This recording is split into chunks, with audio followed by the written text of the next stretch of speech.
What were your initial thoughts when you went from the food in England to then the difference in the food in the US? For a 7-year-old, the mecca of food is America, right? It's got all the created junk food and all the terrible candies and stuff.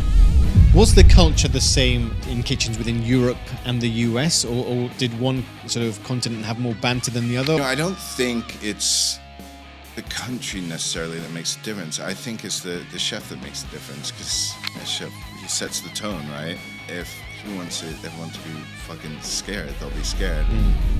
How do you push the team though? I mean, do they come to ideas? We're always talking about what we need to change on the menu, and even someone junior will say, oh, fuck it, go work on a canapé, anything you want, and just see, maybe they'll come with an idea that's cool, because they've worked in some places we haven't.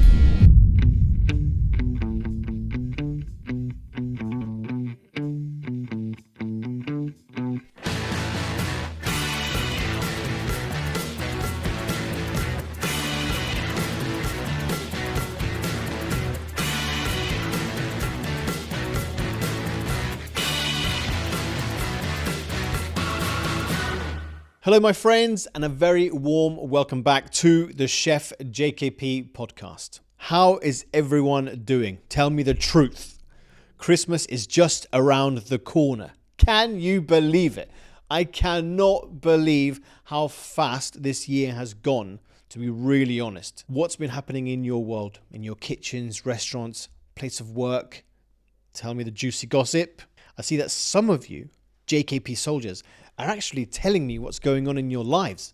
And oh mama, you have all been super busy bees. A quick message, by the way, for those of you who are not in the industry. Please don't forget to be extra nice to those of us in the hospitality trade. I know it's stressful as we are gearing up towards that super crazy busy season, but please be patient in restaurants, hotels, pubs, clubs, as the amazing staff are working super hard to give you a great experience. So just show a little bit of love. And thank you if you are one who is working during this season. We really thank you for making magic. If you're enjoying this podcast, or even if you don't enjoy it, do me a favor. Click that all-important subscribe button on YouTube or hit follow wherever you get your podcasts. It helps to bring as many people as possible to the show. And of course, we can keep bringing those amazing guests that spark that little bit of joy into your life. Season 11 continues to bring you stories that deepen our understanding of this incredible world of food. And today, we're entering the universe of one of the most gifted chefs I've ever had the privilege to speak with. Let me introduce you to our guest. Alex Dilling, London-born, globally trained. Alex has secured 2 Michelin stars and now leads his eponymous restaurant at the historic Hotel Café Royal in London.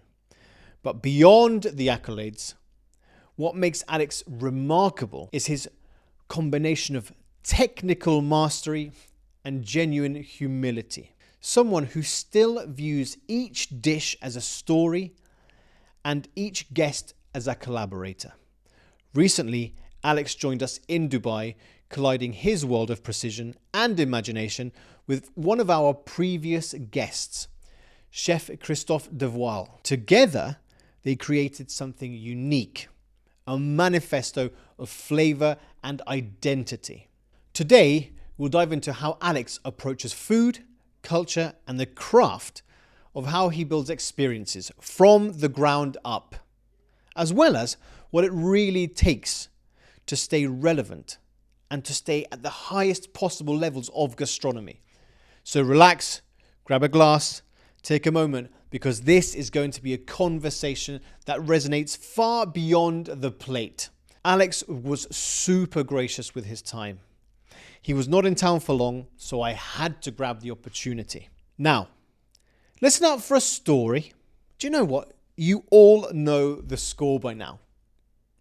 Time to rock and roll. Hi, I'm Alex Dilling of Alex Dilling at Hotel Café Royal in London. If you like the podcast, please make sure to follow, share, and subscribe. Alex, a very warm welcome to the show. Thank you so much for your time.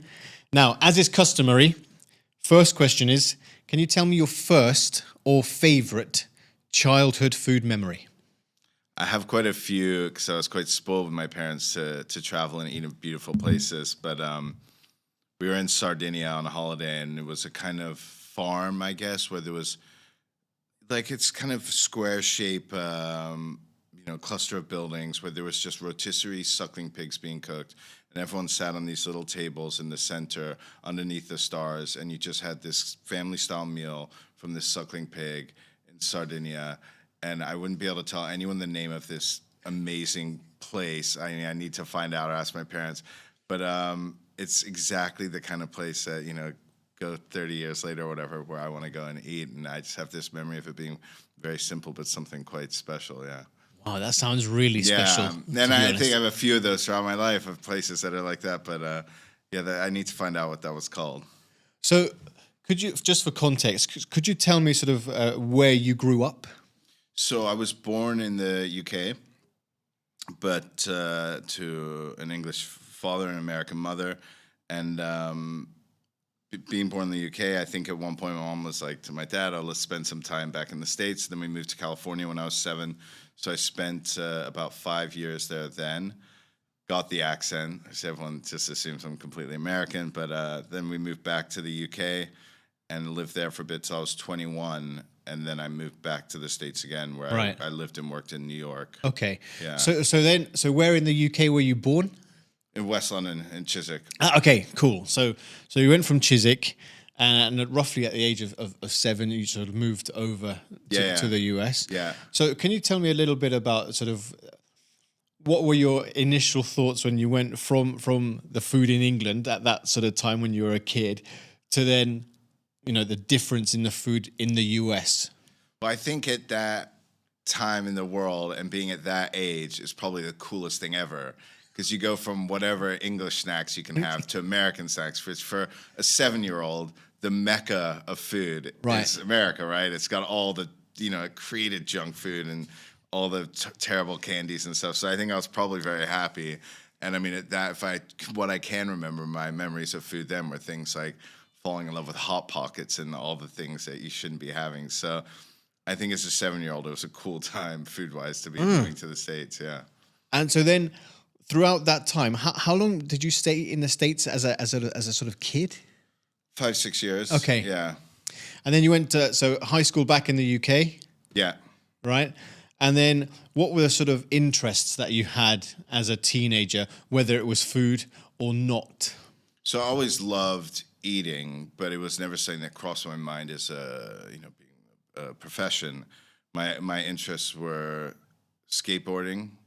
I was always in bands, so I was really into like punk music, and I played guitar, and I thought I'd be a musician later on in life, and hanging out with my friends, and doing the things that come along with punk music and skateboarding,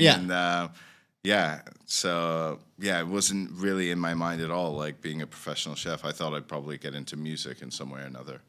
But then, because I'm going to talk about the music in just a second, but I want to understand also, who was the cook in the family? So it was my mom and my mom's dad, my granddad, yeah. And what were and what sort of, if we talk about your granddad first, what was the sort of signature dishes that he would sort of put out on the table?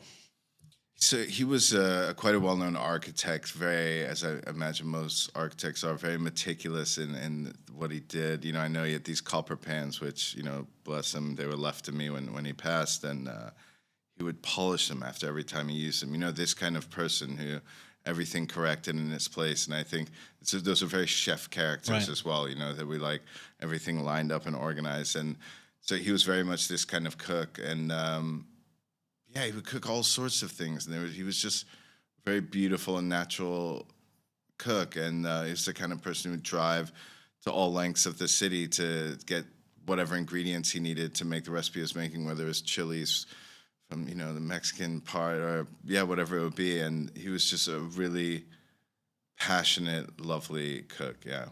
And then for your mom, was it the same sort of thing or? No, I mean, my mom equally is an amazing cook. I think she's more more of a home cook Right. in her approach. Throw this in, throw that in. Her kitchen would probably look a little less tidy. I'm sorry if you can hear that, Mom, but the same. I mean, that kind of loving way of cooking that moms do, right? They cook to really, truly feed you and your soul and make you happy. And her food just tastes delicious. I always think what's interesting with her is she seasons her food like to the edge, which I think chefs do really well. It's like you have to take this risk of like not over seasoning the food, but season it to the edge to like get the most flavor out of it. And she's very good at that. And she just cooks things I love, like dishes I've grown up with. Chile Kile is this Mexican dish she cooks for my birthday every year that I love because I've grown up eating it. If anyone else made it, it wouldn't taste the same, right? And so they were the ones who made me just appreciate and love food growing up, yeah. And what sort of age then did you start getting into music? I mean, I always loved music. I remember, taking CDs from my parents, and like probably the first CD I had, I think, was UB40. I still love reggae to this day, but I had some friends who were playing instruments, and I started playing an instrument, I think, just to be into that with them. And so probably around 12, I think, probably started playing guitar. I think actually my brother got a guitar and then wasn't into it, and so I picked it up and started playing it. And I found it quite natural to do. It's something I found quite easy. And I think half it's liking to play the instrument, the other half is all the stuff that comes around with it. Yeah. Sitting in a room with like 3 buddies, smoking weed, and playing instruments. Just like, what else do you want at that age? It's amazing. So. But then once you started getting into the bands, now there's a rumor going around that you were in a band called Yellow Snow. Yeah, I was. Yeah. So I wanted to know sort of the scene, the types of places you were playing and those gigs. The reason why I'm asking is because before I became a chef, I also studied music. Oh, wow. But I was shredding the drums. Yeah, nice. So that was my thing. Unfortunate parents. Yeah, that was my thing, exactly. But, and it sort of helped me to also, do all of the cool band stuff, of course, but also, understand people, be in a scene, setting up. Same as like setting up mise en place in a kitchen in a way, because the drummer had the most amount of kit. Yeah. You know what I mean? 100%. So that's what I wanted to understand from your point of view. How was it for you when you were doing, whether it was the smaller gigs, the bigger gigs in clubs for you? Because that experience must have been quite instrumental in a way. Yeah, I mean, it was amazing. We were really young, so I think we were like 12 or 13 when had Yellow Snow. And I love the name, man. Yeah. I didn't come up with it. Such a great name. Yeah. But very good name. And bless our parents, they would just drive us around and to all these places and listen to us just like play this music that was probably awful to them. But I mean, they, if you see your 12 or 13-year-old kid investing passion into anything, I think you'll support it, as I will. And kids grow up and whatever they want to do, if you see them doing it with passion, even if you find the music god awful, you're going to be so happy and supportive of it. But yeah, they drove us around to all parts of California to play these little gigs, and super supportive. And for us, it was just like amazing, so much fun. Yeah, I just think at one moment it clicked, like, wow, to really make a career out of that forever. Is that going to happen? I know it's a very small percentage of musicians who get to build a life out of that passion. But then throughout the time within high school, as you were sort of getting older, what was the career path that you wanted to choose? Was it always within food, or was it something different? No, so I mean, at some point it clicked that I just like love food, just being around my mom again, her cooking all the time. I remember she taught me how to make risotto, and poor people in my house, I just started making risotto like every day. And yeah, but at some point it was just like, God, I love this, and I think I'm quite good at it. And then it was the time I graduated high school, had to make a decision what I was going to do next, and said to my parents, okay, I want to go to culinary school.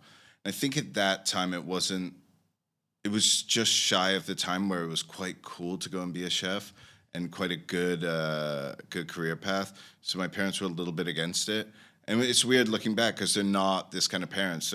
They're kind of easygoing and do whatever you want to do. But I think they were just like, try something else. And if that doesn't work out, then go do the chef thing. And were you in the UK or in the US at that time? I was in the UK. Right. And I don't know for what reason I thought like, oh, you know, all my friends always speak to me about what's going on and stuff. I'll go study psychology. So I enrolled to this school in Richmond and studied psychology for a year.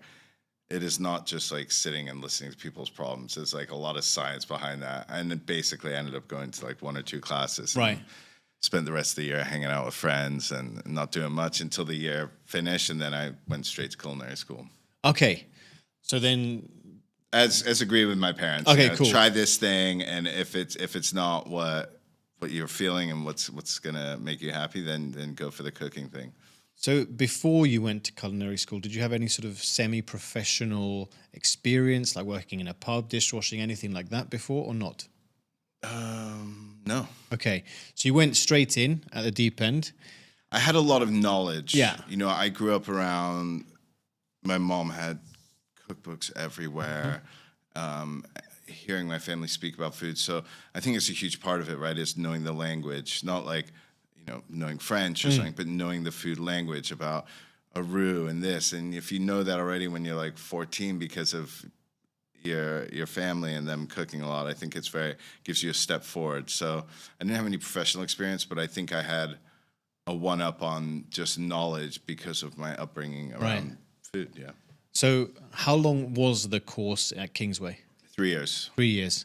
And was that sort of all culinary, or did you have to do some front of house and all of those sorts of things? A mix of everything. I mean, you do kitchen, which is the part I really loved. You do front of house. You do the admin stuff.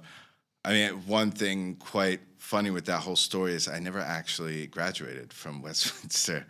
And it was me and like another guy, I mean, I won't call him out on that, who actually ended up going in a really great path and being head chef at great Michelin star restaurants in the country. I don't think he graduated either. And I think it's just because like I didn't turn in some paperwork that I was meant to in this kind of thing, which for me at the time felt irrelevant. You know, I was very like tunnel vision. I loved this aspect of it.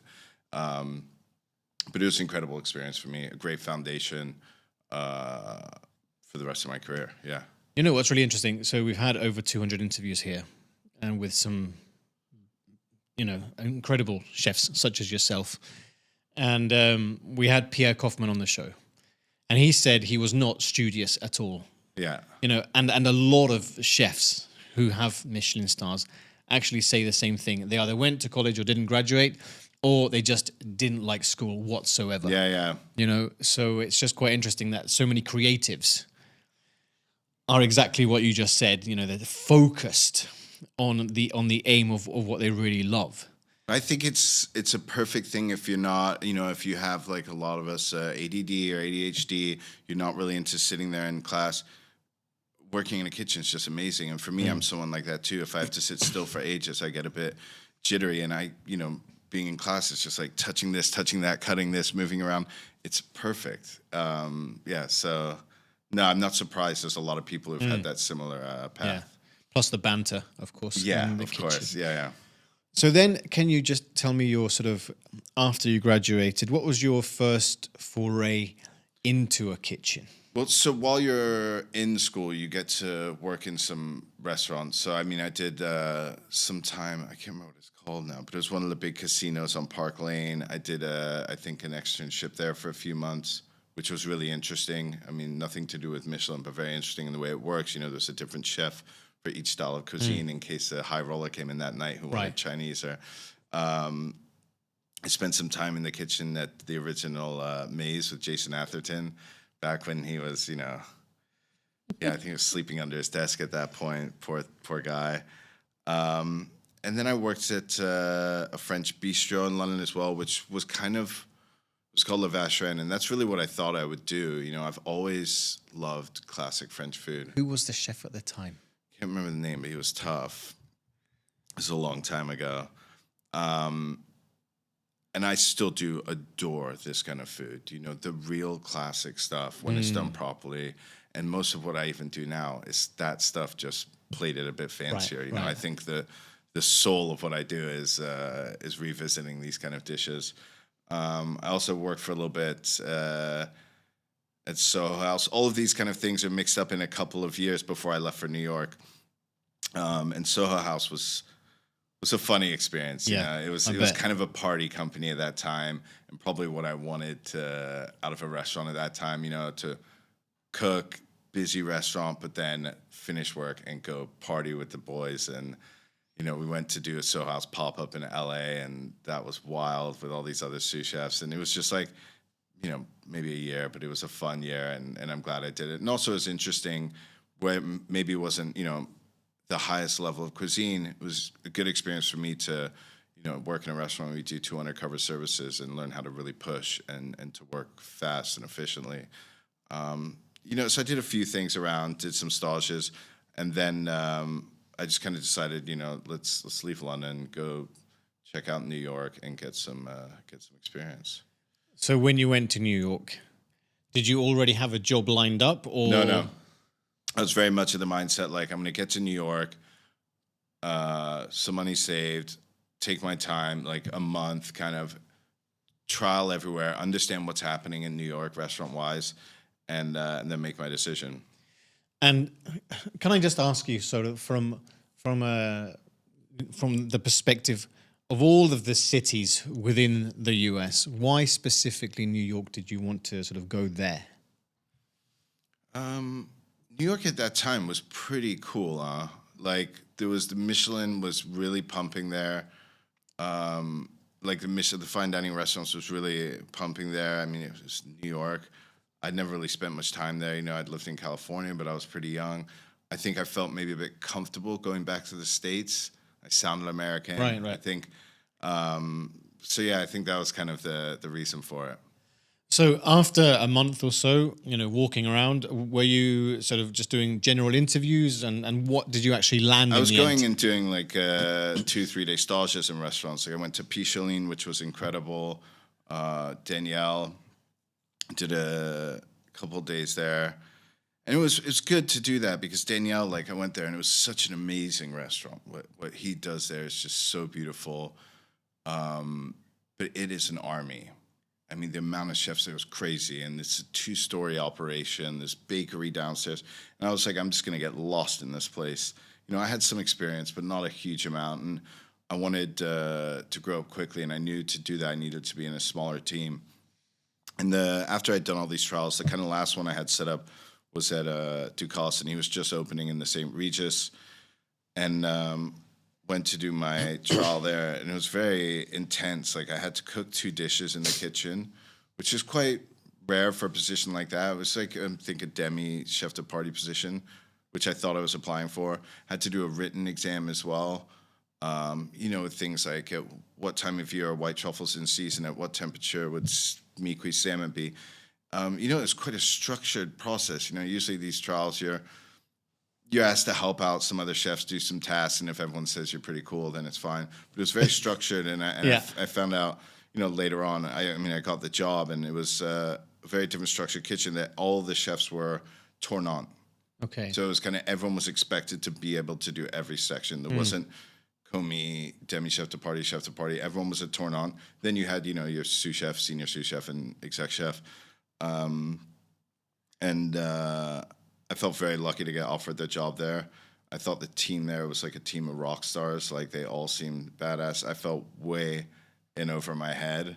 But in hindsight, I'm glad I did that because I think it's when you surround yourself with a bunch of people that are better than you, you kind of have to sink or swim. 100%.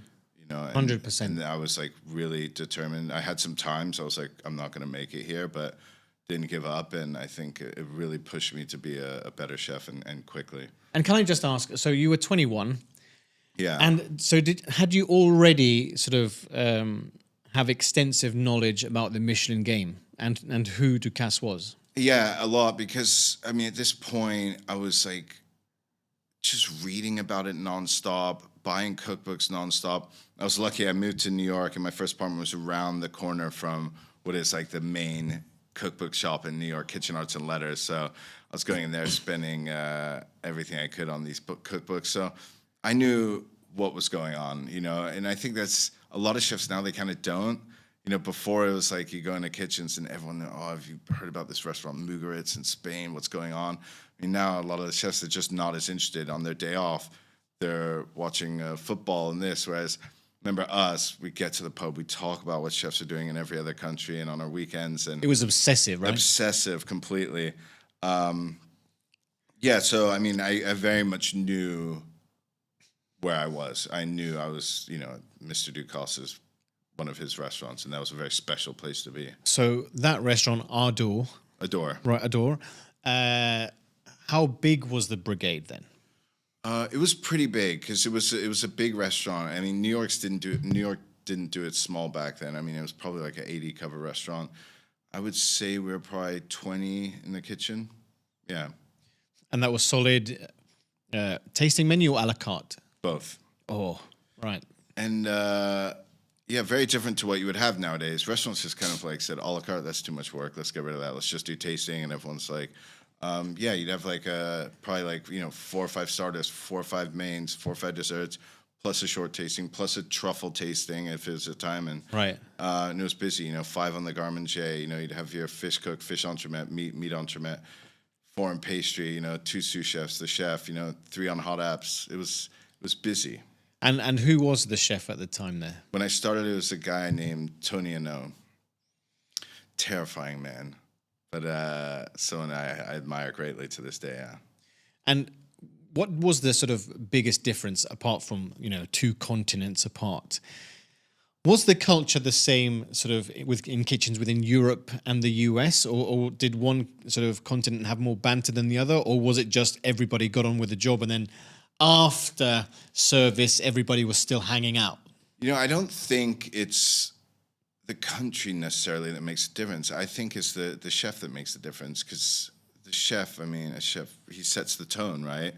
And if he wants everyone to be fucking scared, they'll be scared. And if he lets you feel it's time to joke around and you have that little bit of leeway, then young people naturally will. So I don't think there's this overseas difference. I think wherever you go in the world, the restaurants will have a different tone depending on how the kitchen is run.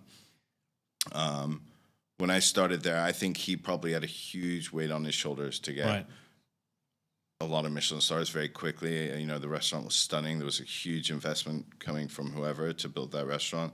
So it was a really intense environment, which I'm very happy to have been a part of. Again, it made me understand how to work. And what section were you on? When I started on the hot appetizer section. And I remember coming in on my first day and basically getting shit about 5 minutes in for mise en place. I didn't know what dish was for or who'd done it or how much I needed of it. Without any training, first day? Yeah, I walked in and it was getting shit about, and it was for a really pain in the ass. I remember it was called multicolor vegetable composition. And it was 15 different vegetables. Some were roasted, some were poached, some were steamed, and they were all built into this ring. And with all the trimmings were made into this jus that was pearled with turnip oil, and all the vegetables had a raw component of the same vegetable. So you imagine your trays of mise en place for this. You need radishes that have been shaved, radishes that have been poached. You need the peelings turned into it's like a minefield of mise en place for this vegetable dish, which actually sold a lot. It sounded like a live terrine almost. It was a lot happening. It was too much for me to process, especially 5 minutes getting exactly. in there. I'm sweating because I'm nervous. You're in a new environment and you're 21 years old. Your confidence isn't where it should be. And then, you start getting dogged out about this dish and it's not going to be ready in time. You don't have enough. And it was just okay, let's go. It was not a second to think. But yeah, it was tough, but days got easier, and you see other people get shit, and you know that you're not the only one. And you have those little moments where you start to see, okay, if I stick at this, it's eventually gonna get to a place where it's manageable for me to understand what I'm doing and to be on top of what I need to do, and I think just kind of in a way competing with yourself, was the way I looked at it. Okay, I'm going to try to make sure I'm always one of the first ones ready. And I'm going to make sure I'm the one that the chef doesn't have to keep checking on, because I'm always where I need to be. And these little things that I just always tried to challenge myself with, I think kind of made me, kind of progress in a good way. So how long did you stay there for? I was there for almost 5 years. 5 years? Yeah. So you must have really enjoyed it. Yeah, and it just went quick. I mean, it was a blast, to be honest. You know, I was 21 years old, living in New York, and became like best friends with everyone in this kitchen. It was our favorite bar was around the corner. We'd go there every night, almost every night. And it was just fun. We'd go there, drink, get a few hours sleep, go back and do it again. The restaurant was busy. It was electric. I mean, it was an amazing time in my life, yeah. So what position did you progress to eventually? I progressed to kind of a sous chef position. I was running at the end the garde manger, which was the biggest section. There was 5 people. And we had an incident at one moment where the chef was away. The sous chef had hurt himself, and Ducasse in town to host an event for all the VIP guests that had been there over the years. And so I had to kind of take ownership of this event that was happening. And as a thank you for that and making sure it went well, he gave me a signed copy of the Le Grand Livre. What a legend. What a legend, right? Wow. And he's such a legend now. When he's in London and doing any events, he invites me to them. I just went to his restaurant to do MasterChef with him. And he does that, I think, out of the kindness of his heart and because he wants to see the people that have given their time to him do well also. So he is officially a legend, and he's one of the greatest, yeah. Yeah, I mean, he's somebody who, you know, everybody in the industry highly respects. Yeah, as they should, yeah. You know. So then, after you did that, 5 years, well established, you knew the game, Michelin stars, New York. What was the next move? The next move was to go about 30-second walk around the corner to a place called Caviar Russe, which was this little caviar house owned by this Russian family. First floor restaurant with probably 6 or 8 tables. And it was an opportunity to be creative. You know, it's a tough thing when you're a young chef and you start to get confident in your ability, and you're ultimately cooking someone else's food, putting it on the plate the way they think would look best. And at one point you start to have like, I think it would look better like this, or I think this would taste better like this. Say I'm only 25, 26 at this point, so what the hell do I know? But at one point as a chef, you've got to make your mistakes somewhere. So I think it was the first time I got to be creative, write a menu. I got to do it there, and I'm very, again, thankful to that family for giving me that opportunity. And got to cook with a lot of caviar. You know, it was something, we had a tasting menu. Naturally, it was a caviar house. It was also retail for caviar. People would come in just to buy caviar. And, 75% of the food had to have caviar in it.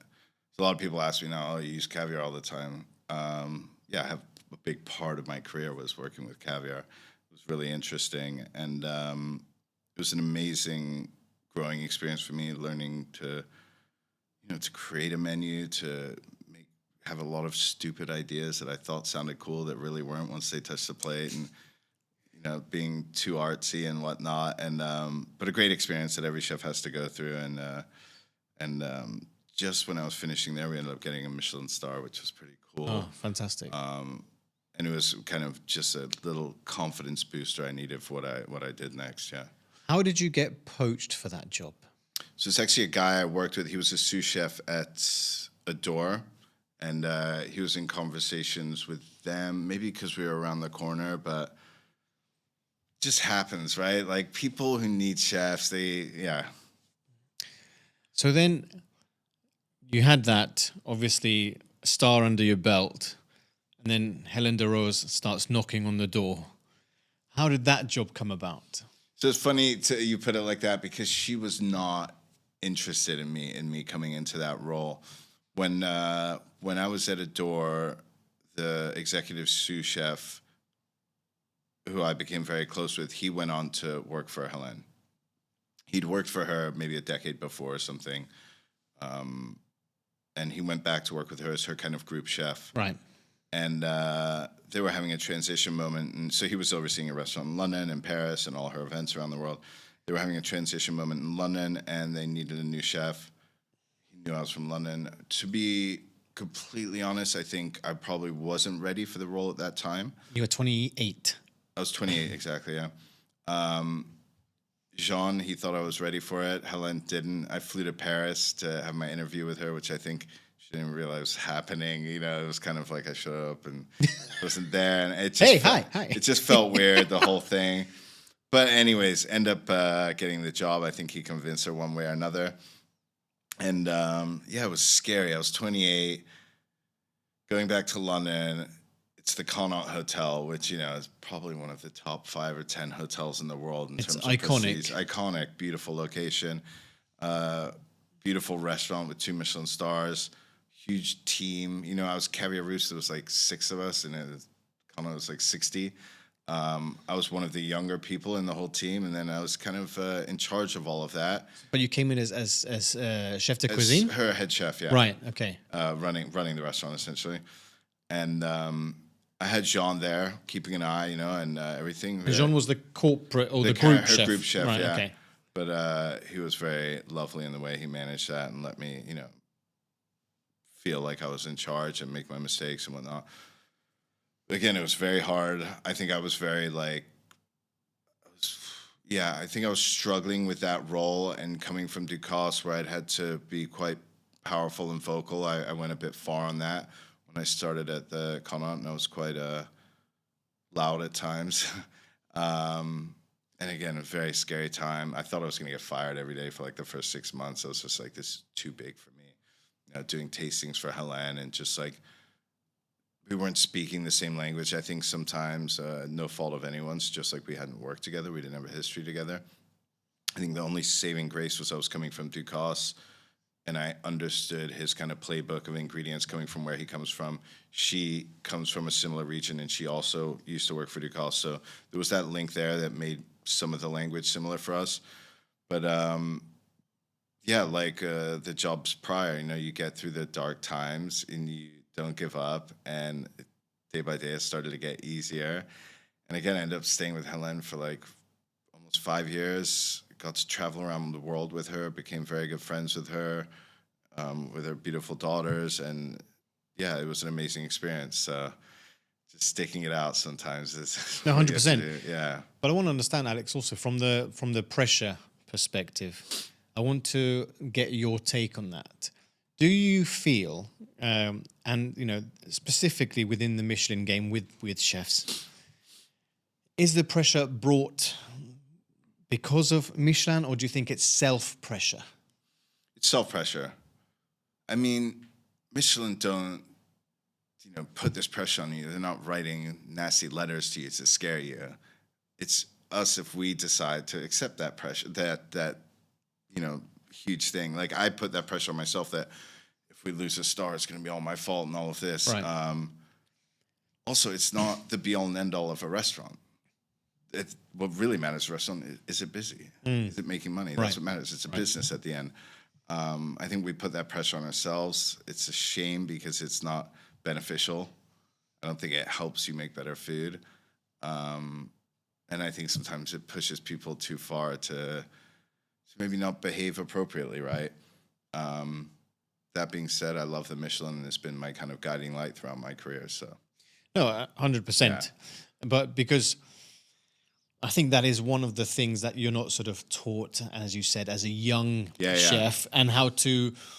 I always put it like this: you know, you're taught to cook at the highest possible level, and I call them the Formula One kitchens of the world, but you're never taught to manage humans. Yeah. And actually, these guys and girls are the ones who are, you know, making it happen behind you. You know, because you need that team to drive things forward. You know, you're the vision. True, yeah. Of course, you're the vision, but you need your team to sort of believe in what you do and to push things forward. And I think also to like you. Right. You know, if you like someone, you don't want to watch them fall flat on their face, right? So yeah, it's really important that your team like you, and I always found that important too. You know, I was the first one always to tell the team, all right, it's not that late, let's all go to the pub, you know, and those moments I think are really important. When we've all been out drinking together, we've all had beers together after a hard day, the next day at work, when you see someone struggling or they're not going to be ready, you're going to help them out because you have that bond that you've built outside of work. I don't really do that anymore, you know. I don't really have the energy to go out 11 o'clock at night and drink beers every evening with the team. But when I did, I think it was a really important part of our dynamic. Well, and the bonding. It's the bonding, yeah. It's really important. Yeah. So within that kitchen, then again, was it and brigade-wise, how big was that? Again, it was pretty big. Like I was pretty spoiled. I had 4 sous chefs. One who's now my head chef, who's been with me for years. One is now the head chef for Helen, who's gotten them 3 amazing stars. One went on to get a star in Hong Kong, and one works for Helen in the south of France with a star. And I had like a rock star team, and there was a lot of us. There was probably 15 of us in the kitchen, another 5 in pastry. But it shifted. We had times where we were 5 days a week, times it was 7 days a week. But And also a la carte or tasting? at the beginning, it was a la carte as well. Jesus, yeah, brutal. Yeah. Brutal. And it was a hotel as well, so it was kind of like, you can't say no. If the guests come in and want a Caesar salad, it's a yes, right? In a hotel. So, right. Which is fair to a certain extent. You know, you can upset hotel guests that are spending $50 Of course. a night on a room. It's interesting because you walk into the Connaught, you have that beautiful entrance, and then immediately on your right, you walk to the end, and then the restaurant is there. Yeah. You know, and it's a gorgeous space. But Beautiful. But as you said, I remember when she did come to London, it was a big deal that she was taking over, and highly celebrated chef, of course. And then, as you said, got the 2 stars, and then it went on to get 3. But of course, you were part of that. So how did you get also approached for the greenhouse? Because that is also quite a pivotal. Probably role. the most pivotal part of my career, yeah. It was actually a guest who would come to the Connaught to eat at Helen's. Well, he would eat everywhere. A gentleman named Marlon Abella. He's quite known in the London dining scene. Very passionate foodie, very knowledgeable about his wine. And he owned a members club called Morton's. And then he owned a few Michelin star restaurants, one being Umu, just down the road from the Connaught, which is 2 Michelin star sushi Japanese restaurant. He owned this square. Not when it was Phil Howard, but afterwards he bought that and put a new chef in there, Clement, and he owned the greenhouse. And Arnaud Bignon, who was the chef there, amazing talent. I mean, the greenhouse, it's history of chefs. Gary Rhodes worked there, which is incredible. And everyone's eaten there at some point. I ate there, I think, with my dad and my granddad when I was young. I don't even remember it. So it's got like it's as far as historical dining rooms can go in the UK, I think it's one of them. But so I guess Arnaud Bignon was leaving. He was looking for someone. He liked what was happening at the Connaught, and I guess the shift that was happening in the food. And I got an email, I think, hard for me to remember, but basically it was that he was interested in me. This was the setup. He was going to come to eat again. Can you cook some things outside of the menu for him? Which made me very uncomfortable, of course, because it's not really a correct thing to do. Right. And I remember we were in discussions for like over 6 months. We really wanted to have an answer. I remember I was away on a work trip with Helen in Mexico. And I was just like, oh, this is great. Me and Helen were getting along great. She wanted me to be more involved with her business and more, and really have a future for my life with her and her company. And there was nothing about working for Helen I didn't want to continue doing. The only thing I wanted was this 100% creative freedom. And that I could never have with Helen. Even as much as she would let me do what I want to do, it still had to be Helen's identity and her culture, and as it should be. So this person dangling this, 2 Michelin star restaurant with this huge history and carte blanche what you do with the food was just too tempting at a point. The money or the other things were like so insignificant to me. It was like, okay, I can buy these plates and I can do what the fuck I want with the food. That was like, cool, let's go, And so eventually I, signed and told Helen I won't take anyone. I would take one of my sous chefs, which was all I did. I took one sous chef who's still with me today, Pierre Minotti, who's just a legend. And off we went on our journey. So tell me about, once, you left Helen, then, the caterer picked it up, Restaurant Magazine picked it up that, you were going to be the new kid on the block. Yeah. How was your first day?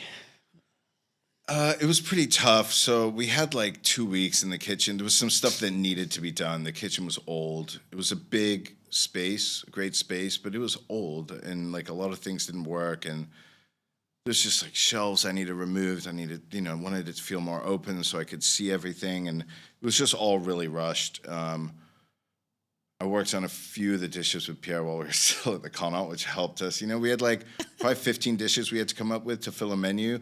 And we weren't going to get that done in 2 weeks in that kitchen. So we had a lot of ideas of dishes. The œuf noir, the black egg, we came up with while we were still at the Connaught. Sorry. And we just made it happen as best we could. There was like a couple dishes when we opened that were just like, in my mind, garbage. But like at the point we were like, okay, we open tomorrow. We have to order whatever it's going to be to fill that space on the menu. But found our feet very quickly and started really, challenging ourselves with technique and presentation and just having a lot of fun. We were working a stupid amount of hours. As you would, because it's, you're showcasing yourself in London for the very first time in a way. Yeah, 100%. Me and Pierre had this kind of thing where, we're going to lead by example. We have to be the first ones in the kitchen, and the team all has to leave together, and we have to leave after them. And, we were trying to figure out, like, what's the best way to manage. We let them decide what time they start. They decide what time they finish, but they had to start and finish together. It's a whole team. We're a really big team there. I think we're like 18 people. And me and Pierre had to always be the first ones in, the last ones out. And it was just a crazy, crazy time for us. And we started playing with some dishes on social media, and people just seemed super into it, especially like chefs with what we were doing. We were very comfortable with our technique, so we were kind of pushing that really far sometimes, especially when we had a VIP come. We'd make something cool and unique for them, and then we came up with this chicken dish, and we, all of a sudden there was like chefs coming in like, oh, we just flew in from Germany. We want to try the Hunter's chicken. And I was like, what the fuck? That's, how cool is that, right? But it was tricky. The company was in a lot of trouble, right? And you can understand that very quickly when you work in a restaurant because, your fish doesn't show up, and you call your fish supplier, and you're like, oh, where's our fish? They're like, well, you haven't paid us for 2 months. Like, not going to happen. And you're like, yeah, but we have 40 covers for lunch. And they're like, well, we don't give a fuck. And then one of your guys is running to Selfridges to buy fish, and it's just like, no hot water and things like this, and just problems. And, I'll never speak bad about Marlon. I don't know all of what happened. And the moments I spent with him around the table and him letting me try his wine and us talking about food were very lovely, but it was a really hard company to work for a while. And hard, like, the chefs sometimes were getting paid late, and to look at them in the face and get them to still believe in you, say, guys, I'm sorry, you're going to get paid. They're making nothing, right? And they've got rents paid, but like, you haven't been paid, but can you still come at like 6 a.m. tomorrow because like I've got this VIP going? But the team was like that. The team was. They trusted you a lot. Yeah, they were all in, like 100% in, and whatever we needed, they would do. And we had a fucking amazing team there, all rock stars, all like, yeah. But you must have been a very different manager then, because you'd had your time obviously in the US, and then with Hélène, to then, bring your own style. Did you also feel the same level of pressure when you entered into the greenhouse, or had you already sort of managed to find your own style of managing people? I think I went in like a wave. Like when I was at the Connaught, I started very like so much pressure and so intense, and then I kind of calmed down and matured. But then I went right back up again, if not tenfold, when I started the greenhouse, because it was like, fuck, it's shot. Right. Like, the amount of times chefs go out on their own, open something, no one ever fucking speaks about it. It's just like you get lost in the woods. And I didn't want that to happen, and I was like determined for that not to happen as well. Like Pierre, my right hand, I've gotten him to leave his job to come with me. Like, you've got all this staff that have joined you and taken a risk by coming to work with you. Like, it feels like failure's not an option, right? Mm-hmm. So yeah, I think I was probably pretty intense in the kitchen during that time, yeah. But eventually, the greenhouse had to close 2020. Yeah. So, and that was obviously, the pandemic happened. But I'm also interested to know, what were your biggest lessons from working with two of the biggest, gigantic, iconic culinary names in the world, Ducasse and Hélène? Because it's quite a unique thing in a way that, you're working with these two people. What would you say was your biggest takeaway from working with both of them? Now that I look back on it and I think about what they both have in common and why they're both so successful, is they're amazing managers. Of course, they're incredibly passionate about food, and they know what they're talking about, and they have their vision when it comes to gastronomy and hospitality, but they're amazing leaders and managers. And I think you can be the best chef in the world, but to grow to that level, you have to be an amazing manager. You have to be able to get a group of people to run in the same direction in you and follow your vision. And they're both very good at that. So I think as a chef, if you ever want to get to that kind of level, it's important to think about that. It's not necessarily just what they're cooking or anything like that. I mean, that's important. I think it's important that what you cook is important to you and you have your identity as a chef. But the way you manage getting people to stay with you and to believe in what you do, that's really important.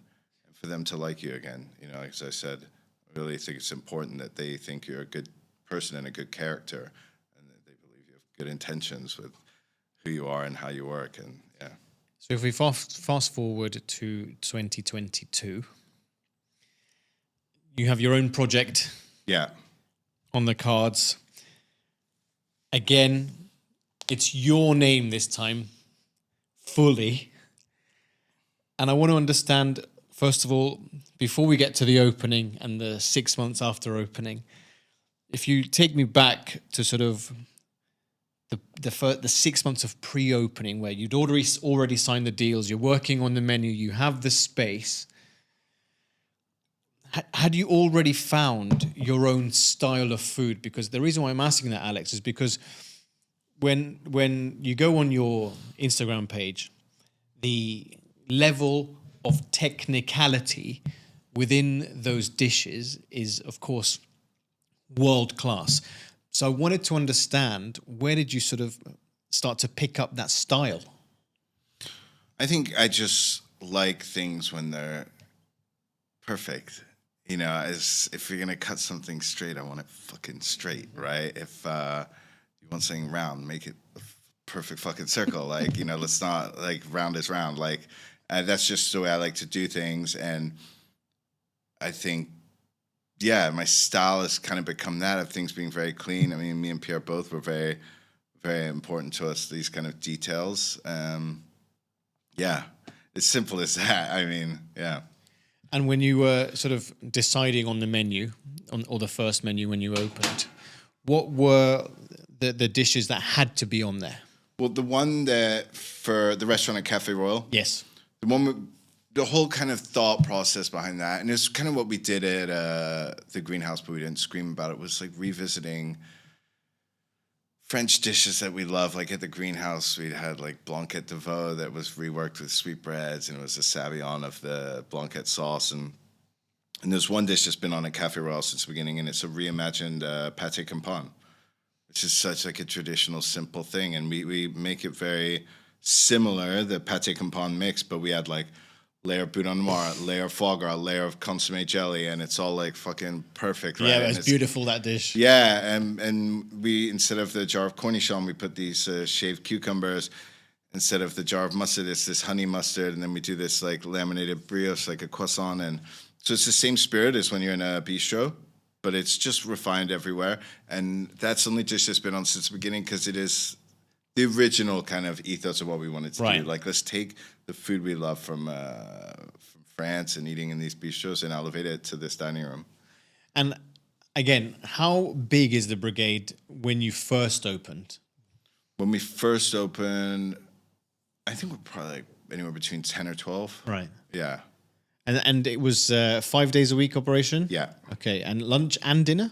It was 5 dinners. I think it used to be 3 lunches. Now it's only 1 lunch. Right. Yeah. Okay. Thank God.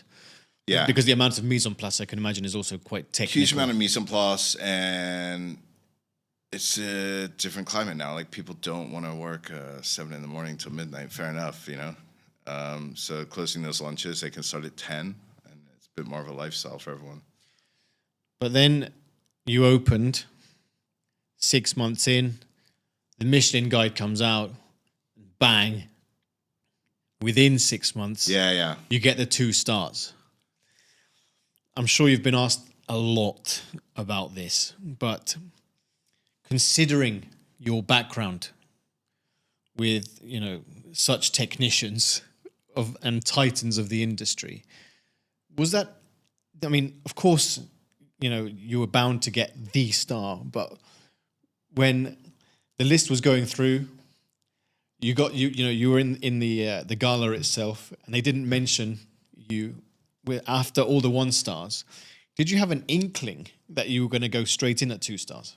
That's when we knew. Like, when we were on our way to the Michelin Awards and everything, we thought we'd get 1 star. I think Pierre was more convinced we'd get 2. But I think it's always good to, in life in general, to err on the side of caution, not put your hopes up too high. But it's when we knew we'd get a star because we were invited. And it's weird that Michelin, I think, if they invite you, don't give you a star. It's strange to be invited. So we knew we'd get a star. When they went through the list of 1 stars and we weren't named, that's when I was kind of like, you know, grabbing Pierre, like, fucking hell, is this actually happening? And then we were the first one they mentioned for the 2 stars. And just an incredible thing to happen at an incredible time when, as a group of people, we needed it. As a business, we needed it. You know, going through an opening, and then the first 6 months, everyone's fucking tired, bit fed up. It's all hard. You know, that kind of pat on the back really puts the life back in you. Well, and also, you know, and again, congratulations. It's a phenomenal thing to achieve. But from a business point of view, that must have also massively helped. Yeah. Oh, we felt a huge impact right away. I think if we gotten a star, we would have felt something, but getting 2 right away really, really helped. Yeah. Because I bet everybody turned up after that. Yeah, a lot of people. The bookings were very healthy from that. So, no, it was just all around. It was a wonderful thing to happen. So, you know, we don't take it for granted. It was an amazing, amazing thing to happen. But look, the when you're dining at a 2-star, it's not, of course, you know, the food, you know, is going to be incredible. But then if you could just sort of walk me through the experiential service part of, you know, what you want your guests to experience. So what we wanted from the start with this restaurant is I didn't want over service. I didn't want bells and whistles. The whole idea and premise of this restaurant was a great French restaurant. Like, really simple. Come in, have perfect service, a lot of it if you want, or barely any of it if that's what you want. If you're, you know, with your beautiful girlfriend or wife and you just want to be left alone, we're going to manage that. And it's just clean, perfect service with clean, perfect food. And that's kind of all I think it needs to say on the business card. You know, we're not there to educate anyone, or we're not singing some new story about this new way of doing anything, because we're not. I just want it to be a great restaurant that has, you know, references to France and the food I love, and that's really it. And I think that's enough. You know, I don't think I need to have a big story about why we do what we do. We just want to be a really great place to come to dinner. And for anybody who hasn't experienced the restaurant, how many covers do you have? We only have 32 seats. So depending on how the tables are laid out, it could be full at 22 or it could be full at 32. And again, so you're focusing predominantly on the seasons, would you say? Yeah. Like any restaurant of our Right. caliber, you know, asparagus about to come into season, you're putting asparagus on the menu, when we're changing all the time depending on what fun things are coming in. And for you, how important is menu development in order to sort of not stay afloat, but also to make sure that you're always on top of the game? I think it's really important. I also think it's important just as like respect for ourselves. You know, for me, Pierre, and our sous chefs, like, we need to be creative. We should always be working on creation. You know, it's if we're just putting a menu in place and leaving it, like, we're being lazy. I think we owe it to ourselves to always keep ourselves creative and pushing ourselves to see what we can do and what we can come up with. There's some chefs who are happy to do the same thing day in, day out. We're definitely not a team like that. We need to always have something in the works, and that's the fun part. Of course. Yeah. But how do you push the team, though? I mean, do they come to ideas? Yeah. Like Pierre and me, we've been working together for 12 years now. We speak the same language, so we're always talking about what we need to change on the menu, and he's always working on stuff. And then we'll say to the sous chef, like, okay, it'd be cool to change the pigeon. Why don't you get some of that pork we heard about, and why don't you start playing around with that? And then and then even someone junior will say, oh, fuck it, go work on a canapé, anything you want, and just see, maybe they'll come with an idea that's cool because they've worked in some places we haven't. And sometimes we all need some fresh ideas, because me and Pierre have just been together for 12 years, so to have a guy who's come from Spain or Italy, might have some other ideas. So we're pretty open for that, But that's pretty cool, no? That you're open to at least the juniors to sort of also be creative and to contribute within the menu. Yeah, 100%. And I'll never put down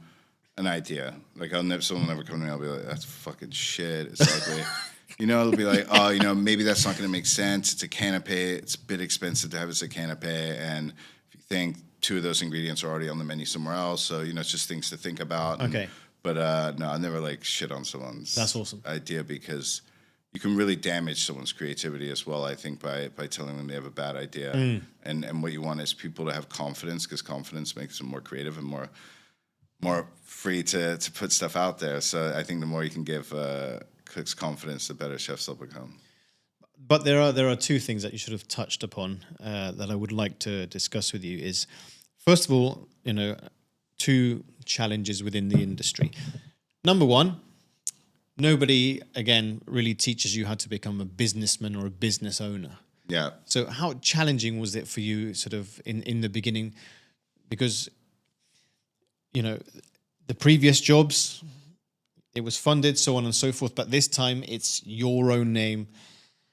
You're feeling the pressure, not of Michelin now, but it's about keeping the team afloat with salaries, so on and so forth. Well, it's interesting for me on that one. I won't say that I'm some savvy businessman, because I'm not. My partner, Victoria, she handles all of this aspects of the business. We have a very clear arrangement where she takes care of these aspects of the restaurant, making sure that people get paid, making sure that we're on top of these sort of things. And I'm left to do what I know how to do, and what I'm good at is worry about food. And that's the arrangement we have. And I think it's a smarter thing to do than necessarily let a chef who doesn't have the business sense or the knowledge be in charge of the livelihood of 30 plus people. Right. I agree, because also our chefs, we get carried away with the best ingredients and the best plates and the best this. Like Pierre can tell you, when I was at the greenhouse, some of the shit I was ordering. Like we had this, I'll tell you a quick example. There was a company where you'd go on live auction for seafood. Right. I think it was called Proxy or something. And you go on at 6 a.m, and it would show you what all these boats in Brittany had that was live on the boats. You could have it the next day. And there was one time we were there at 6 a.m. in the greenhouse kitchen. I was like, oh, can we look at that app? I just want to see. It was live langoust, and it was 125 a kilo or some sort of live 10-kilo turbot. And I was like, I fucking want it. If you walk in your kitchen at 6 a.m, you have a live 10-kilo turbot. It's a horrible fucking thing, actually. Killing that at 6 a.m. when you're exhausted. But just hungover. Stuff like that. Yeah, hungover. No, and then buying the biggest white truffles I could get because I had VIPs coming. Stuff that was completely irresponsible that I just don't do anymore. Right, of course. Absolutely do not do anymore. It's not because you have the biggest white truffle. Sure. But at that time, at the greenhouse, I was like, I can say I fucking killed my turbo this morning, and I've got the biggest white truffle in London. Let's go. Yeah, that was kind of my mentality. Yeah, I just have visions of this huge fish flapping, and everyone ah. It was horrible. Yeah, terrifying. But the other one is something quite unique that you also touched upon earlier on, which was you were obsessed with the next wave of chefs or who was doing what when you're talking in the pub with the team. But now, when you're sort of training the next generation of chefs, what have you found to sort of, again, be the biggest challenge? So on the day to day, it's my chef and my sous chefs who do that real training. But obviously, I'm there and I see what's happening. It's hard for me to pinpoint one thing that's biggest challenge. It just seems like it's a different culture. It's not probably for the best. The young people in kitchens today, they're chefs. They work in a restaurant, and they also have a life. Right. And this is as it should be, right? Whereas when I was growing up in a kitchen, we were chefs, and then we had a day off where we were hungover and we slept, and then we went back to being a chef. It wasn't like this need, this care, this desire to have that other aspect of life. We were just fucking ready to give it all, however many hours a day, and that was like the way it was. And slowly over the years, that's shifted, and rightfully so. That's come with a whole set of problems for the restaurant industry because it works in such small margins, especially fine dining. The old model worked, have less staff, have them work shit ton of hours for the same price. Whereas the new model is, okay, everyone's going to work 3 days a week, have 4 days off. Doesn't really work unless you're like this, magic restaurant that's packed all the time and charging whatever it wants. But I think it's just a shift that's happened over time. There still are those cooks out there, those young cooks who want to be there all the time, but I think that's the challenge. So that they're not as invested emotionally as they used to be. But what about then? I don't like to say aggression, but what about firmness within the kitchen? I grew up working for Ramsay, Phil Howard, Raymond Blanc, and some of their kitchens were aggressive. Some of the kitchens were firm, focused, super elite. And I just wanted to get sort of your perspective on it when it comes to sort of leading a brigade during service at a 2-star. What is your style? I think you need to be firm but fair.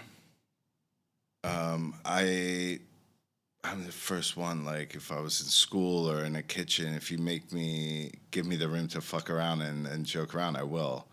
But if I understand it's time to go, I'm ready to go. And I think that's the kind of environment you want in your kitchen. Is it's okay to smile, it's okay to talk while you're doing your mise en place, but you want a group of people, like when it's fucking game on, right?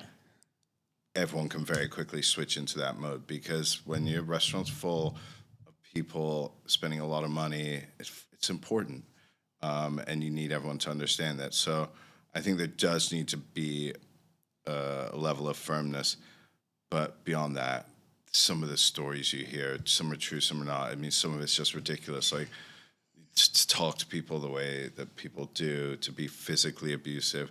It's just so ridiculous, and it's also not a good reflection for what is a beautiful industry. Right. It's some people probably have other shit going on in their lives, which we all know the first thing you should do is leave it at the door.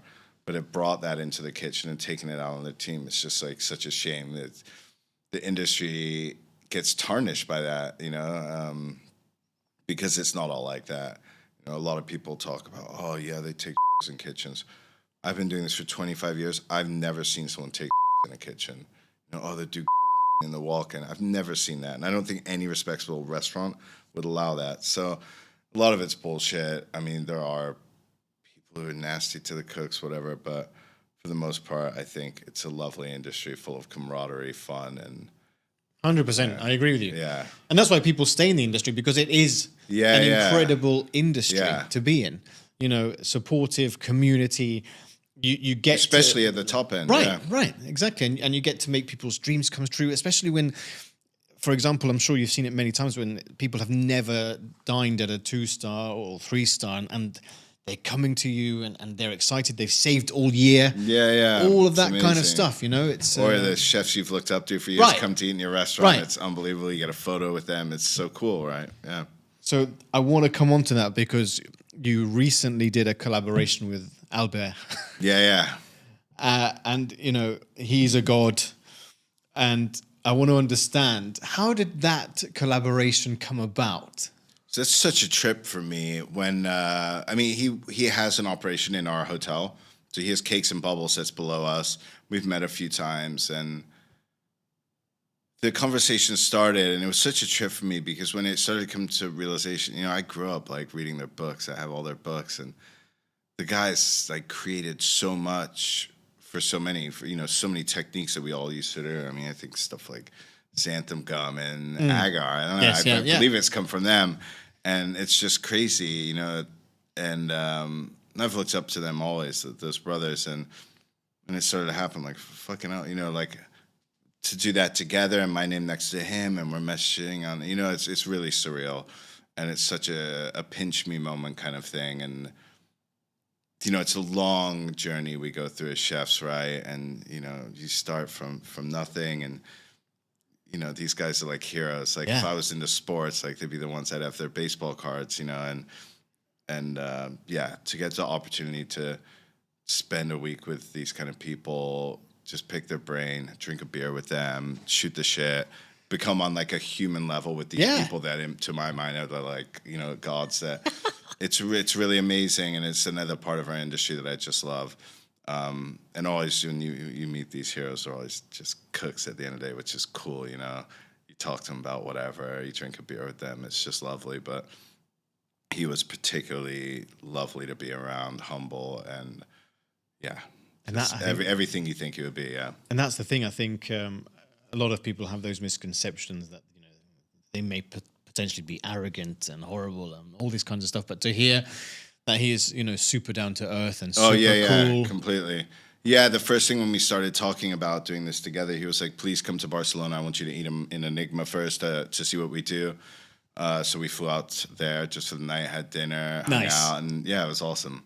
So I mean, stuff like that, just it's unbelievable. Like in my life career that I get to do stuff like that. If you asked me 20 years ago, just think it's ridiculous. So it is really, really cool. I don't take it for granted. I feel very spoiled and lucky, and Well, look, and I have to say that we're lucky because you are here in Dubai, about to do another collaboration at Atlantis, the Royal, with Christoph. To do an afternoon tea. How did that collaboration come together? So I've met Christoph a few times over the years. I think the first time I met him was when I did four-hands dinner just before COVID at Oceano. Right. With Gregoire. So I've known him over the years. I'm a huge fan of what he does. Obviously, he's a wizard. His food's incredible. I think he did it with Wilfred a while back, and he asked if I want to be a part of it, and it was just like easy yes. Like I love to do these collaborations with chefs I look up to, chef whose work I really admire. Firstly, because I want to spend time with them, but also I think I'm going to learn a few things, see a few new techniques, and be inspired. So it was an easy yes for me, and it's very cool. And Dubai's the spot right now. So much happening here, and But I wanted to understand also, why did you? Because it could have been quite easy for you to do a sort of tasting menu, but why did you decide to do afternoon tea? Oh, it's so nice for me to do something different. I mean, all the events we ever do, right? It's tasting menu. Yeah. And afternoon tea is his strong point, right? So for me, it's something cool. But it's definitely like I'm going from my playbook. It's getting all things that are kind of things we would have in the menu, but shrunken down or adapted. And I think it'll be really cool. No, it is nice to do something different. And on top of that, we won't be working evenings, which is very rare. Right, exactly. So that's going to feel weird, Usually it's like, cool, we finish, it's 1 a.m, all the bars are shut. Yeah. Be like 4 o'clock, like, okay. Wow, nice. And how long have you been working on the menu together? Well, he did his side, I did my side, but I think for like 3 months. Okay, so quite extensive. Yeah, I mean, these things take time because you're still in your operation, right, and you've got to fit it in, and but I think it's going to be cool. I'm very excited for it. So then, how also, you're here. Of course, you're in London, and I want to know also about Bangkok. Yeah, that space, is it more fine dining, more casual? More casual. I mean, on paper, it's meant to be like a bistro, but I find that hard to go that far. But I started the relationship with Mandarin a while back, just doing a four hands dinner at La Normandie with Alain Roux. Alain Roux and Mandarin parted ways, and then they had the space empty for I think like 10 months because Anne-Sophie Pic was going in there. And they asked me to do a pop-up, like a 6-month pop-up, which turned into longer. And we got a star during that time. Yeah, and you got a star and a pop-up. Yeah, which is very cool. Very lucky because we took one of our sous chefs from the opening in London. He went out there to do the pop-up, and he's a really incredible guy. So I knew it was going to be fantastic because he's just like, he's, you know, locked in, he's solid. Then the pop-up finished because Anne-Sophie Pic restaurant was going to be built in that space. We're like, cool, it was a fantastic experience. And they're like, okay, but we have this other space that, you know, needs a bit of love. Do you want to maybe do a concept in there? And we're like, cool, this is fantastic. And that's been going for like 4 months now. And it was a space that was renovated quite heavily, like recently, so we couldn't change much. And it was done with a lot of grills in the kitchen, those Josper-like grills, which are cool. So we did the kind of idea that most of the stuff will be cooked over these charcoal grills. And casual, more a la carte format. Okay. There's a little like raw section. We can have some raw bits and some caviar. Then starters, then some big format mains like whole roasted chicken stuff with foie gras. Whole turbo? No, whole 10 kilo live turbo. It's on the way. And things like that. And it's just like cool with sides. Nice. And it's just saying less formality. But I mean, some of the food is still like technical because, you know, for us, we love that shit. Like, it's what we like to do as chefs. We try to slap ourselves on the wrist when it gets too fancy and remember that we want it to be more accessible. And it's just a great project. It's such an amazing hotel group, the Mandarin, that are really F&B focused. So for a chef to work with people like that, it's really a dream because it just feels very easy and you speak the same language and have the same priorities about things. And so hopefully it'll be a long relationship with them. And I love going out there, being with the team there, and yeah. And how often do they treat you to sort of super spicy Bangkok food? I'm like not good with spicy food at all. So I'm the guy, like every time they come to the table, obviously foreign as because it's like street food central, right? Bangkok. Yeah. I mean, the thing is, when I go, I'm there for like 8 days, whatever. I don't get to go out that much, but when I do, I'm definitely like, you know, please, like, tone it down the spicy because it's just ridiculous. Yeah. Right. Yeah. Delicious, but ridiculous. If they give it how they eat it, it's too much. Yeah. So for you, I mean, from all of the projects that you've done, what is next on the horizon? I mean, you know, you've come to the Middle East. It is a hotbed of hospitality right now. We've got some of the most talented, incredible chefs in the world, some incredible concepts. What have been your thoughts about, you know, the landscape here? I'm still discovering Dubai and understanding what makes it tick. You know, I've come here quite a few times now, but I think it's amazing. I mean, what's happening here is incredible. You can feel the energy here. And so much of it driven by hospitality with bars, with restaurants, the hotels. I think very quickly it will be one of the leading places for gastronomy. So for now, my intention is just to keep coming here, keep an eye on what's happening and not miss a beat. Yeah. Come for more collaborations with Chris, I think. Yeah, definitely. So now we've come to the quick fire questions. First of all, I want to ask you, what is and this is the hardest question for all the chefs, so just to premise that, what's your favorite ingredient?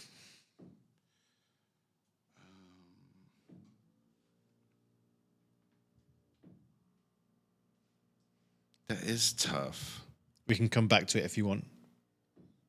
I'm trying to think what I use too much. You know what I probably use too much is creme fraiche. Creme fraiche? Yeah. But is that a favorite? It is a favorite. Yeah? Yeah. It's that thing, having the fat, also the acid, and the way I use it in so many different ways. Yeah, I would say it's probably it's definitely, if you work in a restaurant with me, it's definitely something you know that there's always lots of in the fridge because it's used so many places. Yeah. Nice. New York hot dog or San Francisco chowder? Chowder. All right. Yeah. Roast chicken or hunter's chicken? Roast chicken. For sure. Albufera sauce or red wine jus? Albufera. All right. Now, as of this moment right now, what would you say are your top 3 favorite cuisines to eat? Mexican is always probably one of my favorite. I think it's that time living in California. Lebanese.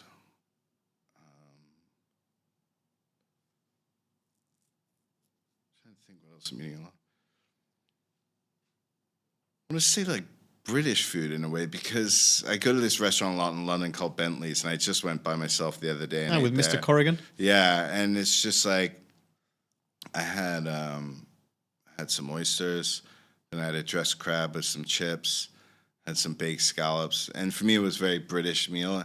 And I think more and more I just like eating this kind of beautiful product-driven, not mess with cuisine is such a lovely thing. So I think British food, yeah. Yeah, I think I agree with you. I went to Fallow, and I think what those guys are also doing Yeah, they're is amazing. and there seems to be this sort of eruption of modern British food, but done in a beautiful way where things are pure and they're coming back. So I think it's a nice kind of renaissance. Yeah, 100%. It's just interesting to sort of see it formulate.